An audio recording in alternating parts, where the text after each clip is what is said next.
కాలేదు.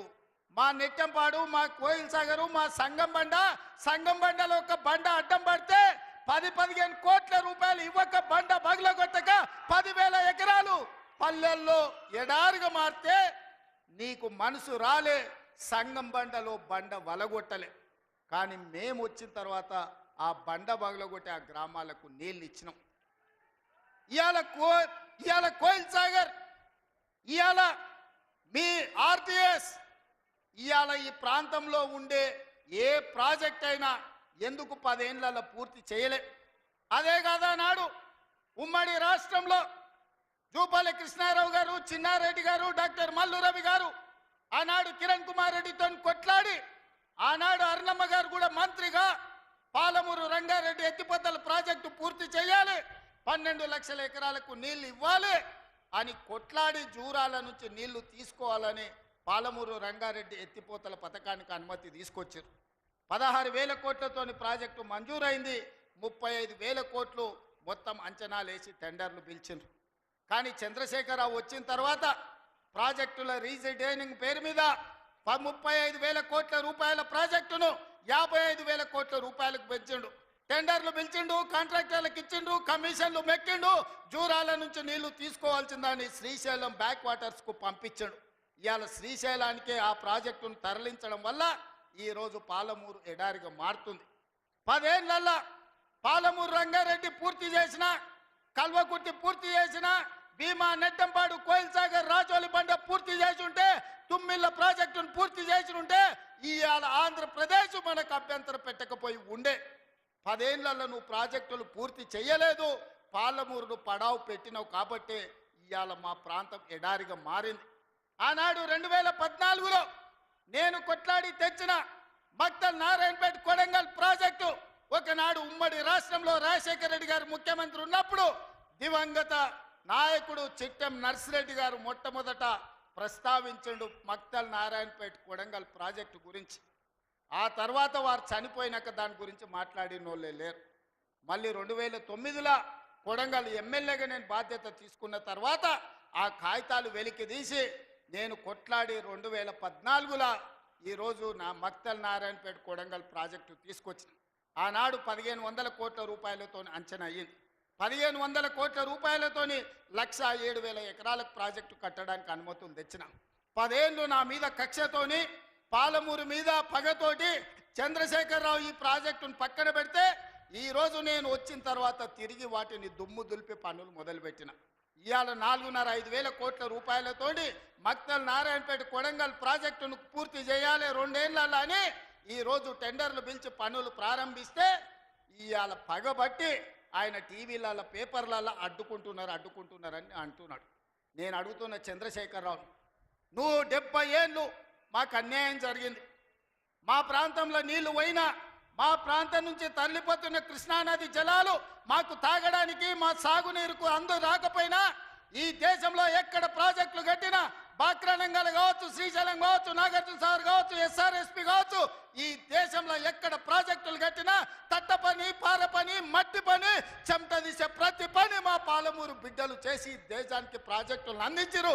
ఇవాళ ఈ దేశంలో పంట పండుతుందంటే మా పాలమూరు బిడ్డల స్వేదం ఉంది, మా రక్తం ఉంది, మా కష్టం ఉంది. అట్లాంటి మా జిల్లా ఎడారిగా మారి వేలాది మంది వలసలు పోతుంటే తమ పసిపిల్లల్ని తల్లిదండ్రుల దగ్గర, ముసలోళ్ళ దగ్గర, గుడిసెల దగ్గర వదిలి జంటలుగా మేస్త్రీల ఎంబడి వలస పోతుంటే వలసలు ఆపాలని ఇవాళ మా ప్రాజెక్టులు పూర్తి చేయాలని ప్రయత్నం చేస్తుంటే మా మీద పగబట్టి నువ్వు ఎందుకు చంద్రశేఖరరావు అని నేను అడుగుతున్నా. ఏం అన్యాయం చేసినాం నీకు చంద్రశేఖరరావు? మేము నిన్ను మా పార్లమెంట్ సభ్యుడిగా ఎన్నుకోవడం మేము చేసిన అన్యాయమా? నీ పార్టీకి పోయినసారి 13 సీట్లు ఇవ్వడం మేము చేసిన అన్యాయమా? ఏం అన్యాయం చేసినామని ఇవాళ మా జిల్లాల ప్రాజెక్టులను అంటుకుంటున్నాం. ఈ 10 ఏళ్లలో నువ్వు పాలమూరు రంగారెడ్డి ఎత్తిపోతలు పూర్తి చేసినుంటే ఇవాళ చంద్రబాబు నాయుడుతో పంచాయతీ ఎందుకు వస్తుండే? ఆనాడు నువ్వు వైఎస్ రాజశేఖర రెడ్డి ముఖ్యమంత్రి ఉన్నప్పుడు ఆనాడు పోతిరెడ్డిపాడు పక్క 4,000 క్యూసెక్స్ నుంచి 40,000 క్యూసెక్లకు పెంచింది. రాజశేఖర రెడ్డి గారికి ఊడిగం చేసింది. రాజశేఖర రెడ్డి చెప్పులు మోసి కృష్ణానది జలాలను రాయలసీమకు తరలించడానికి అనుమతించింది సన్నాసివి నువ్వు కాదా చంద్రశేఖరరావు?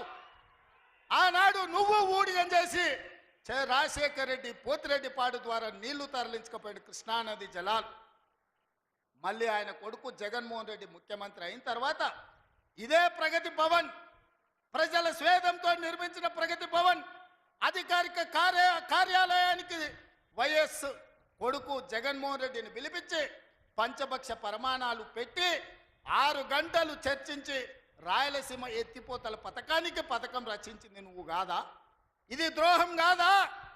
ఆనాడు రాజశేఖర రెడ్డితో కలిసి పోతిరెడ్డిపాడు ద్వారా కృష్ణానది జలాలను సీమకు తరలించకపోతుంటే హారతిచ్చింది నువ్వు కాదా? ఆనాడు మంత్రివర్గంలో నీ మంత్రులు లేరా? హరీష్ రావు గారు ఆ మంత్రివర్గంలో మంత్రి కాదా అని నేను ఇవాళ అడుగుతున్నా.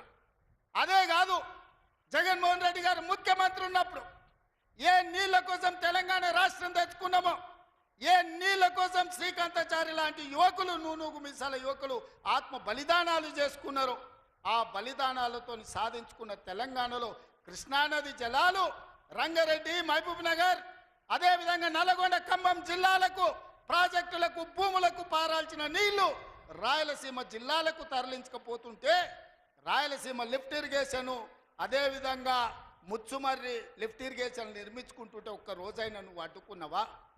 వీరతిలకం దిద్ది జగన్మోహన్ రెడ్డికి పంచభక్ష ప్రమాణాలు పెట్టింది నువ్వు కాదా? ఇవాళ నువ్వు చేసిన పాపం ఇవాళకు మాకు శాపమైంది, ఇవాళ మాకు ఉరైంది. ఇవాళ తొందరలోనే రాయలసీమ లిఫ్ట్ ఇరిగేషన్ పూర్తి అయితే రోజుకు 10 టీఎంసీలు, రోజుకు 10 టీఎంసీలు అంటే ఒక్క నెల రోజులు మనం కళ్ళు మూసుకుంటే 300 టీఎంసీలు శ్రీశైలం మొత్తం తరలించకపోవడానికి, మలుపుకపోవడానికి ఇవాళ పునాదులు వేస్తే ఆంధ్రప్రదేశ్ ప్రభుత్వం వీర తిలకం దిద్ది కాంట్రాక్టర్ల దగ్గర కమిషన్ల కోసం కక్కుర్తిపడ్డది నువ్వు కాదా చంద్రశేఖరరావు? ఆనాడు సాగునీటి పారుదల శాఖ మంత్రి హరీష్ రావు కాదా అని నేను అడుగుతున్నా. 5 ఏళ్ళు హరీష్ రావు సాగునీటి పారుదల శాఖ మంత్రి, 5 ఏళ్ళు చంద్రశేఖరరావు గారు సాగునీటి పారుదల శాఖ మంత్రి. మరి నేను ఇవాళ అడుగుతున్నా, పాలమూరు అక్కడనే ఉంది, కల్వకుర్తి అక్కడనే ఉంది, భీమా ఎండిపోయింది, కోయిల్ సాగర్ ఆరిపోయింది, ఈరోజు ఆర్డీఎస్ అట్లనే ఉండిపోయింది. మా ప్రాజెక్టులు ఎందుకు పూర్తి చేయలే? మా పాలమూరు కష్టాలు ఎందుకు తీరవలేదని నేను అడుగుతున్నా. ఈ నీళ్లు మాకు నాగరికతను ఎందుకు తేలే? ఈ నీళ్లు మాకు పసిడి పంటలు ఎందుకు తీయలే? ఈ నీళ్లు మాకెందుకు కన్నీళ్లు మిగిలిచ్చినాయని నేను అడుగుతున్నా. ఈ నీళ్లు మా భూములు ఎడారుగా మారడానికి, ఈ నీళ్లు మా ప్రజలు వేలాదిగా వలసలు పోవడానికే పనికొచ్చినాయి తప్ప మా జీవితాలలో వెలుగులు వచ్చినాయని నేను అడుగుతున్నా. ఈ పాపం నీది కాదా చంద్రశేఖరరావు? ఈ పాపం నీదే కదా? 10 ఏళ్ళు వచ్చిన తెలంగాణ రాష్ట్రంలో 2 లక్షల కోట్ల రూపాయలు సాగునీటి ప్రాజెక్టుల కోసం ఖర్చు పెట్టినావు కదా. 1,00,000 కోట్లు కాళేశ్వరం కట్టినావు, 1,00,000 కోట్లల్లా 1,000 కోట్లు మింగినావు. కట్టిన కాళేశ్వరం కుప్పగూలిపోయింది. ఇంతకంటే దిక్కుమాలిన ప్రాజెక్ట్ ఇంకెక్కడైనా ఉంటుందా అని నేను చంద్రశేఖరరావుని అడుగుతున్నా. ఇవాళ మా ప్రాజెక్టులు పడావు పెట్టి మా నిధులు నీళ్ళేమో రాయలసీమ తరలించకపోయింది, నిధులేమో నువ్వు తరలించకపోయినావు, పదవులేమో నీ ఇంట్లోకి వచ్చినాయి, పాపాలేమో మాకు వచ్చినాయి. ఇవాళ ఈ పాపాలు, ఈ కష్టాలు ఎంతకాలం మేము ఎదుర్కోవాలని నేను అడుగుతున్నా. అందుకే మిత్రులారా, ఇవాళ మన మీద పగబట్టిండు. 10 ఏళ్ళు ముఖ్యమంత్రి ఉన్నాయన, మన పరిపాలన బాగలేదంటుండు. నేను అడుగుతున్న ఇక్కడికి వచ్చిన సోదరుల్ని, తెలంగాణ ప్రజల్ని, 10 ఏళ్ళు కేసీఆర్ ముఖ్యమంత్రి ఉన్నాడు, 12 ఏళ్ళు నరేంద్ర మోడీ ప్రధానమంత్రి ఉన్నాడు. ఇవాళ చర్చకు సిద్ధమా? కిషన్ రెడ్డి గారు మీ పార్టీ ప్రెసిడెంట్గా నువ్వురా, కేంద్ర మంత్రిగా నువ్వురా, చంద్రశేఖరరావు గారు ప్రతిపక్ష నాయకుడిగా నీ పార్టీ ప్రెసిడెంట్గా నువ్వురా, కాంగ్రెస్ పార్టీ నుంచి ముఖ్యమంత్రిగా నేను వస్తా. 12 ఏళ్ళు మోడీ పరిపాలన మీద, 10 ఏళ్ళు చంద్రశేఖరరావు పరిపాలన మీద, 12 నెలల మా పరిపాలన మీద, ప్రజా పరిపాలన మీద చర్చ చేయడానికి నేను సిద్ధంగా ఉన్నా. చర్చలో ఓడితే ముక్కు నేలకు రాస్తా అని చెప్పి నేను ఈ సందర్భంగా సవాలు విసురుతున్నా. ఇవాళ నేను అడుగుతున్నా, మాకు అవకాశం వచ్చింది, మా జిల్లాకు అవకాశం వచ్చింది, మేము ఎవరినో అడుక్కోవడం, ఎవరి ముందల్లో చేయి దాచడం కాదు. ఇవాళ మా పాలమూరు జిల్లాకే ఒక అవకాశం వచ్చింది. మా ప్రాజెక్టులు మేము పూర్తి చేసుకోవద్దా? మా మక్తల్ నారాయణపేట కొడంగల్ ఎత్తిపోతల పథకాన్ని మేము కట్టుకోవద్దా? మా పాలమూరు రంగారెడ్డి పూర్తి చేసుకోవద్దా? మా కల్వకుర్తి పూర్తి చేసుకోవద్దా? మా భీమా పూర్తి చేసుకోవద్దా? మా నెట్టంపాడు పూర్తి చేసుకోవద్దా? మా కోయిల్ సాగర్ పూర్తి చేసుకోవద్దా? మా జూరాల పూర్తి చేసుకోవద్దా? మా తుమ్మిళ్ళ ప్రాజెక్టు పూర్తి చేసుకోవద్దా? మా ప్రాంతం అభివృద్ధి చెందొద్దా అని చంద్రశేఖరరావుని అడుగుతున్నా. ఏది తీసినా, ఏది పెట్టినా వద్దు అనే తప్ప నీ నోటి నుంచి ఒక్క మాట అయినా మంచి మాట వచ్చిందా అని నేను అడుగుతున్నా. ప్రాజెక్టులు కట్టొద్దంటివి, భూములు సేకరించొద్దంటివి, పరిశ్రమలు పెట్టొద్దంటివి. లగచర్లలో పరిశ్రమలు అంటే కలెక్టర్లను చంపడానికి చూస్తేవి. మాకు పరిశ్రమలు వద్దా? మా జిల్లాకు ప్రాజెక్టులు వద్దా? మా జిల్లాలో నీళ్లు పారొద్దా? మా పంటలు పండొద్దా? మా రైతులు బాగుపడొద్దా? మేము మంచి బట్టలు కట్టుకోవద్దా? మేము బుక్కెడు బువ్వ తినొద్దా? మేము సమాజంలో గౌరవంగా బతకొద్దా? చంద్రశేఖరరావు, నువ్వు సమాధానం చెప్పని నేను వేదిక మీద నుంచి అడుగుతున్నా. మాకు ఆత్మగౌరవం లేదా? మేము మీలాక దొరలు కాకపోవచ్చు, కానీ మేము రైతు బిడ్డలమే కదా. మేము గౌరవంగా బతకాలని కోరుకోవడం తప్ప, మా ఆడబిడ్డలు వాళ్ళ పిల్లల్ని చదివించుకోవాలనుకోవడం ఏమన్నా నేరమా? ఎందుకు అడ్డుకుంటున్నారు నువ్వు, నీ కొడుకు, నీ అల్లుడు అని నేను అడుగుతున్నా. 12 నెలలు కానీ ప్రభుత్వం అప్పుడే దిగిపోవాలంటున్నాడు. 10 ఏళ్ళలో నువ్వు చెయ్యని పనులు మేము చేసినాం కదా. ఏం బాగలేదు పాలన. ఆయన కొడితే గట్టి కొడతాడంట. ఆయన కొడితే ఎంత గట్టి కొడతాడంట అంటే ఇక అది చెప్పనలవి కాదంట. నేను అడగదలుచుకున్న మా సోదరుని, అయ్యా ఆయన గట్టి కొట్టడానికి ఫుల్లా ఆఫా? ఏంది గట్టి కొట్టడానికి? ఏం కొడతాడు ఆయన? కొడితే గిడితే ఓ ఫుల్లు ఓ ఆఫ్ గట్టి కొట్టగలడు. అంత మించి గట్టి కొట్టేది ఏందుంది? 10 ఏళ్ళు నువ్వు గట్టి కొట్టేటోని ఆయన ఉంటే, నిజంగానే నువ్వు గట్టి కొట్టాలంటే డ్రగ్స్ పార్టీలు ఫామ్ హౌస్లలో చేస్తున్న నీ కొడుకును వంగబెట్టి గట్టి కొట్టు, వానికి బుద్ధి వస్తుంది.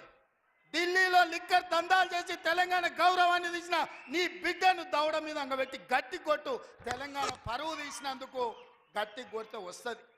కాళేశ్వరం పేరు మీద 1,00,000 కోట్లు మింగిన నీ అల్లుని దవడ మీద అంగబెట్టి కొట్టు గట్టిగా. అప్పుడు వానికి బుద్ధి వస్తుంది, సిగ్గు వస్తుంది. తెలంగాణను ముంచినందుకు గట్టి కొట్టేది ఉంటే నీ ఇంట్లో కొట్టు, వాళ్ళని దారిలో పెట్టు. కాంగ్రెస్ను గట్టి కొడతా అంటే మా కాంగ్రెస్ పార్టీ కార్యకర్తలు ఊరుకుంటారా? రా, ఎంత గట్టి కొడతావో చూద్దాం. పొంకణాల పోసిగానికంట 3 ఎట్లంట 36 దొడ్లంట. వెనకడికి పొంకణాలు చెప్పేటోడు. 10 ఏళ్ళు నువ్వే ఉన్నావు కదనే. 10 ఏళ్ళలో నిన్ను ఇవ్వడం చేయొద్దన్నాడా? ఇవాళ మేము 12 నెలల ఏమి చేయలేదు అంటున్నాడు. నేను అడుగుతున్న ఇక్కడికొచ్చిన మా ఆడబిడ్డల్ని, అక్క 500 రూపాయలకు సిలిండర్ వస్తలేదా? ఆర్టీసీ బస్సులో ఉచితంగా మీరు బస్సు ఎక్కుతారని టికెట్ అడుగుతురా? ఆ ఎల్ల అమ్మగారింటికి పోవాలంటే ఇంటి ఆయన కిరాయి పైసలు అడగాలి. అమ్మవారి గుడికి పోవాలంటే పక్కింటోళ్ళు తోడు రావాలి. ఇవాళ 500 రూపాయల సిలిండర్, ఆడబిడ్డల కార్తీలో ఉచిత ప్రయాణం, 200 యూనిట్లు ఈరోజు ఉచితంగా కరెంటు, 25,50,50,000 రైతులకు 21,000 కోట్ల రూపాయల రైతు రుణమాఫీ చేసినాం. రైతు భరోసా కేసీఆర్ ఎగనామ పెడితే వచ్చిన ఎంబడే 7,625 కోట్ల రూపాయలు ఇవాళ రైతు భరోసా మొదటి విడత ఇచ్చినాం. రెండో విడత ఈరోజు రైతు భరోసాల 10,000 కోట్ల రూపాయలు, ఎకరాకు 12,000 సంవత్సరానికి ఇవాళ మనం మొదలు పెట్టినాం. మార్చి 31 లోపల ఈరోజు రైతు భరోసా నిధుల్ని రైతుల ఖాతాలో వేయదలుచుకున్నాం. నిరుద్యోగ యువకులకు 55,000 ఉద్యోగాలు ఇచ్చినాం. ఇవాళ ఆడబిడ్డలకు, మహిళా సంఘాలకు పాఠశాలలు నిర్వహించుకోనికి అమ్మ ఆదర్శ పాఠశాల ఇచ్చినాం. ఇవాళ పాఠశాల పిల్లలకు బట్టలు కుట్టే పని ఆడబిడ్డలకు ఇచ్చినాం. ఇవాళ 1000 మెగావాట్లు సోలార్ విద్యుత్తు ఆడబిడ్డలకు ఇవాళ నిర్వహించుకోవడానికి ఇచ్చినాం. ఇవాళ మహిళా సంఘాలకు 600 బస్సులు కొని ఆర్టీసీకి ఇవాళ కిరాయిలకు పెట్టే అవకాశం మా ఆడబిడ్డలకు ఇచ్చినాం. ఈ రకంగా చెప్పుకుంటూ పోతే ఈరోజు కొడంగల్ నారాయణపేట లిఫ్ట్ ఇరిగేషన్ మహబూబ్ నగర్కు తీసుకొచ్చినాం. 5,000 కోట్ల రూపాయలతో కొడంగల్ అభివృద్ధి పనులు, 1000 కోట్లు ఇవాళ నారాయణపేటలో అభివృద్ధి పనులు తీసుకున్నాం. పాలమూరు ప్రాజెక్టు పూర్తి చేయాలని ఇవాళ ముందుకు పోతున్నాం. ఈ రకంగా మేము వచ్చిన తర్వాత ఇంతకుముందే పొంగులేటి శ్రీనివాసరెడ్డి గారి నేతృత్వంలో ఆనాడు ఆగిపోయిన ఇందిరమ్మ ఇల్లు మళ్ళీ ప్రారంభించి నియోజకవర్గానికి 3,500 కాదు, అవసరమైతే 5,000 ఇల్లు ప్రతి నియోజకవర్గానికి 5 లక్షల రూపాయలు పేదవాడు ఇల్లు కట్టుకోవడానికి ఇవాళ ఉచితంగా ఇస్తున్నాం. నువ్వు ఎన్ని డబుల్ బెడ్రూమ్ ఇండ్లు ఇచ్చినావు 10 ఏళ్ళని నేను అడుగుతున్నా. సంవత్సరంలో 5 లక్షల ఇండ్లు మేము ఇస్తాం. ఆనాడు 10 ఏళ్ళ 25 లక్షల ఇందిరమ్మ ఇండ్లు మేము ఇచ్చినాం. నేను అందుకే ఇవాళ టీఆర్ఎస్ వాళ్ళకు ఒక సవాల్ విసురుతున్నా. చిత్తశుద్ధి ఉంటే మీరు రాండి. ఏ ఊర్లో అయితే ఇందిరమ్మ ఇండ్లు ఉంటాయో రేపు సర్పంచ్ ఎన్నికలలో మేము ఓట్లు అడుగుతాం. ఏ ఊర్లో మా ఇందిరమ్మ ఇండ్లు లేవో మేము ఎన్నికల్లో పోటీ చేయం. నువ్వు నీ డబుల్ బెడ్రూమ్ ఇండ్లు ఉన్న ఊర్లలోనే నువ్వు పోటీ చేయాలి. నీకు దమ్ముందా? నేను సూటిగా సవాలు విసురుతున్నా. శ్రీనివాసరెడ్డి గారిని కూడా సవాలు విసిరమని చెప్తున్నా. మా దామన్నను కూడా తోడుండమని నేను విజ్ఞప్తి చేస్తున్నా. ఏ ఊర్లో ఇందిరమ్మ ఇండ్లు ఉన్నాయో మేము ఆ ఊర్లోనే పోటీ చేస్తాం. ఏ ఊర్లో డబుల్ బెడ్రూమ్ ఇల్లు ఉన్నాయో గా ఊర్లోనే బీఆర్ఎస్ వాడు పోటీ చెయ్యాలి. దానికి సిద్ధమైతే మా సవాల్ని స్వీకరించి మాట్లాడు. నువ్వేం చేసినావు, మేమేం చేసినావు ప్రజలకు అర్థమవుతుంది. అందుకే ఇవాళ ఆర్టీసీలో బస్సు అయినా, ఆడబిడ్డలకు 200 యూనిట్లు ఇంటికైనా, 500 రూపాయల సిలిండర్ అయినా, యువకులకు 55,000 ఉద్యోగాలైనా, 21,000 కోట్ల రూపాయల రైతు రుణమాఫీ అయినా, రైతు భరోసాలో 12,000 కోట్ల రూపాయలు సంవత్సరానికి ఇచ్చిన ఉపాధి హామీ కూలీలకు ప్రతి ఇంటికి 12,000 రూపాయలు ఇవాళ ఉచితంగా ఇచ్చిన ఒక్క సంవత్సరంలోనే ఇవన్నీ పనులు మనం చేసినాం. ఇవే కాదు, ఇవాళ బీసీలు, తెలుగుకల్లో డాక్టర్లు, లాయర్లు, ఇంజనీర్లుగా ఈ చదువుకున్నారు. ఐఏఎస్లు, ఐపీఎస్లుగా వాళ్ళు రాణిస్తున్నారు. మేము ఎంతమంది ఉన్నామో లెక్క చెప్పండి అని అడుగుతున్నారు. 1931 100 ఏళ్ల కింద తెల్లదొరలు లెక్కలు కట్టారు కులగణన. మళ్ళీ ఇవాళ వరకు కట్టలే. 7 దశాబ్దాలైన స్వతంత్ర దేశంలో బీసీ కులగణన చెయ్యలే. ఇవాళ తెలంగాణ రాష్ట్రం దేశంలోనే మొదటిసారిగా బలహీన వర్గాలకు సంబంధించిన ప్రతి కులానికి సంబంధించిన లెక్క తీసి కులగణన చేసి దేశానికి ఆదర్శంగా నిలబడ్డది. 100 ఏళ్ల నుంచి జరగని పని ఇవాళ తెలంగాణ రాష్ట్రంలో చేసినాం. మాదిగ ఉపకులాల వర్గీకరణ ఏండ్ల నుంచి కొట్లాడుతారు. 30 ఏండ్ల నుంచి 100 మంది పిల్లలు చచ్చిపోయిన కొట్లాటలు. ఇవాళ ఎస్సీ ఉపకులాలకు సంబంధించి ముఖ్యంగా మాదిగ ఉపకులాల వర్గీకరణ 30 ఏళ్ల నుంచి పీఠముడిగా ఉంటే ఆ సమస్యని పరిష్కరించి ఇవాళ వర్గీకరణ చేసినాం. ఇవన్నీ ఒక్క సంవత్సరం మేము సాధించిన విజయాలు. చంద్రశేఖరరావు, నీకు ఇవి కనిపిస్తలేవా? నీ కండ్లకి ఏమన్నా పసిరికలు వచ్చినాయా? నీ కండ్లు ఏమన్నా పచ్చగానే అని నేను అడుగుతున్నా. ఇవన్నీ మేము చేస్తలేమా? ఇవన్నీ నువ్వు సభకు వస్తే చర్చిస్తాం కదా. ఆయన రాడు. ఇక ఆయన మోడీ ఉన్నాడు ఢిల్లీలో, ఈయన గల్లీలో ఈయన ఒక ఆయన ఉంటే ఆడొక ఆయన ఉన్నాడు. ఆయన మనుషులు ఈడ మోపారు. బండి సంజయ్ అంట, కిషన్ రెడ్డి అంట. ఏం చేసిరాయా మీరు ఏం చేసిరో సవాల్ అంటుండు. నేను సూటిగా సవాల్ ఇసరదలుచుకున్న కిషన్ రెడ్డికి, బండి సంజయ్కి. 2014, 2019, 2023 నరేంద్ర మోడీ గారు ఇచ్చిన హామీలు, మొన్న 2023లో మేము ఇచ్చిన హామీల మీద మేము చర్చకు సిద్ధంగా ఉన్నాం. నేను, మా దామన్న మేము ఇద్దరం వస్తాం. కిషన్ రెడ్డి గారు, బండి సంజయ్ మీరు ఇద్దరు రాండి. బీఆర్ఎస్ నుంచి వాళ్ళని కూడా తండ్రి కొడుకులు వస్తారో, మామ అల్లుడు వస్తాడో, బావ బామార్ది వస్తాడో, ఎవడో ఒకడు వాళ్ళని కూడా రాని. చర్చ పెడదాం, బజార్లో పెడదాం, అంబేద్కర్ చౌరస్తాలో పెడదాం. అంబేద్కర్ సాక్షిగా చర్చ చేద్దాం. 10 ఏళ్ళు కేసీఆర్ ముఖ్యమంత్రిగా, 12 ఏళ్ళు నరేంద్ర మోడీ ప్రధానమంత్రిగా, 12 నెలలు మన ప్రభుత్వం ఇందిరమ్మ ప్రభుత్వం చేసిన పనుల మీద చర్చ చేద్దాం. నరేంద్ర మోడీ ఇచ్చిన మాట, స్విస్ బ్యాంకులో లక్షల కోట్ల రూపాయలు నల్లధనం ఉంది, అవి తెచ్చి ప్రతి పేదవాడి ఖాతాలో 15 లక్షలు వేస్తా అన్నాడు. ఒక్క పేదోని ఖాతాలన్నా మోడీ 15 పైసలు వేసినాడే? వేసిండా? ఒక్క రూపాయి నల్లధనం తేలే. కానీ నల్లధనం ఉన్నోళ్ళు దేశం విడిచి పారిపోయినారు. నీరవ్ మోడీ, ఆయన చోక్సీ, విజయ్ మాల్యా ఇట్లా 100 మంది బ్యాంకులను ముంచి 16 లక్షల కోట్ల రూపాయలు బ్యాంకులకు ఎగదొప్పి పెట్టుబడిదారులు, మోడీ దోస్తులు దేశం విడిచి విదేశాలకు వారిపోయినారు తప్ప విదేశాలలో ఉన్న నల్లధనం ఒక్క పైసా కూడా మోడీ తెచ్చింది లేదు, పేదోడి ఖాతాలు వేసింది లేదు. రైతుల ఆదాయం 2 చేస్తా అన్నాడు. కానీ రైతు వ్యతిరేక నల్ల చట్టాలు తెస్తే 16 నెలలు ఢిల్లీ సరిహద్దుల్లో సైనికులాగా వేలాది మంది రైతులు దీక్ష చేసి నరేంద్ర మోడీ మెడలు వంచి జాతికి క్షమాపణ చెప్పి రైతు వ్యతిరేక నల్ల చట్టాలను మోడీ చేత ఉపసంహరింపజేసిండ్రు రైతులు. అదేవిధంగా 2022 లోపల ప్రతి పేదవాడికి ఇల్లు అందిస్తా అన్నాడు మోడీ. ఏ పేదోడికి ఇల్లు ఇచ్చినవో ఈరోజు అప్పక్పల్లికి రా, చూపిద్దురా మోడీ ఇచ్చిన ఇల్లు ఎక్కడుందో. నేను అడుగుతున్నా, నారాయణపేటకు రా, మోడీ ఇచ్చిన ఇల్లు ఎక్కడున్నాయో నువ్వు చూపిద్దురా. సంవత్సరానికి 2 కోట్ల ఉద్యోగాలు ఇస్తున్నాడు. 12 ఏళ్ళు అయింది, 24 కోట్ల ఉద్యోగాలు రావాలి. ఆ లెక్కన ఒక తెలంగాణకే 1 కోటి ఉద్యోగాలు రావాలి. ఎవరికి వచ్చినాయో ఉద్యోగాలు? ఓ కిషన్ రెడ్డికి, ఓ బండి సంజయ్కి 2 ఉద్యోగాలు వచ్చినాయి. తెలంగాణలో ఎవరైనా మోడీ ఉద్యోగం ఇచ్చిండా? ఎవరికి ఉద్యోగాలు ఇచ్చిండో మోడీ వచ్చి చూపియాలి లెక్క. నేను ఇచ్చిన 55,000 మందికి మొదటి సంవత్సరంలో ఉద్యోగాలు తలకాయ లెక్క పెడితే ఎల్బీ స్టేడియం రా, ఒక్కొక్కరిని లెక్క పెట్టి పేరు రాసుకొని ఏ ప్రభుత్వ ఉద్యోగం ఇచ్చినో లెక్కలు చెప్తా. మోడీ గారు, నీ బంట్లను పంపిస్తావో, నీ బంట్రోతులను పంపిస్తావో నువ్వు పంపించు, లెక్క పెట్టి చూపించే బాధ్యత నాది. మోడీ ఒక రకంగా మోసం చేస్తే ఇక్కడున్న కేసీఆర్ గారు ఇంకొక రకంగా ప్రజల్ని వంచిండు, మోసం చేసిండు, దోపిడీ చేసిండు. ఇవాళ అందుకే సూటిగా నేను సవాలు విసిరదలుచుకున్న బీజేపీ బీఆర్ఎస్ వాళ్ళకు బీఆర్ఎస్ 23లో అధికారం పోయింది, 24 పార్లమెంట్లో డిపాజిట్లు పోయినాయి. ఇప్పుడు జరిగే ఎమ్మెల్సీ ఎన్నికల్లో పోటీకి అభ్యర్థులు దొరకలేదు. అదో దిక్కుమాలిన పార్టీ, ఆ దిక్కుమాలిన పార్టీ తండ్రో దిక్కు, కొడుకో దిక్కు, అల్లుడో దిక్కు, బిడ్డో దిక్కు కాకుల్లాక వాడి పొడుసాలను చూస్తున్నారు. ఈ కాకులకు సరైన జవాబు చెప్పాల్సింది కాంగ్రెస్ పార్టీ కార్యకర్తలే అని చెప్పి నేను ఈ సందర్భంగా తెలియజేయదలుచుకున్నా.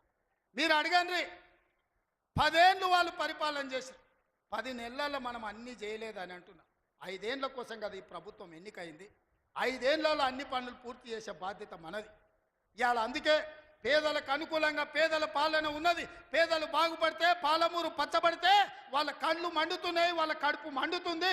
పాలమూరు ఎండాలే, మన జీవితాలు పాడు కావాలి అనేది వాళ్ళ ఆలోచన. అందుకే మనమందరం అప్రమత్తంగా ఉండాలి. ఈ జిల్లాకు ఒక అవకాశం వచ్చింది, మన ప్రాజెక్టులు మనమే పూర్తి చేసుకుందాం, మన నిధులు మనమే కేటాయించుకుందాం, మన పనులు పూర్తి చేసుకునే బాధ్యత మనది.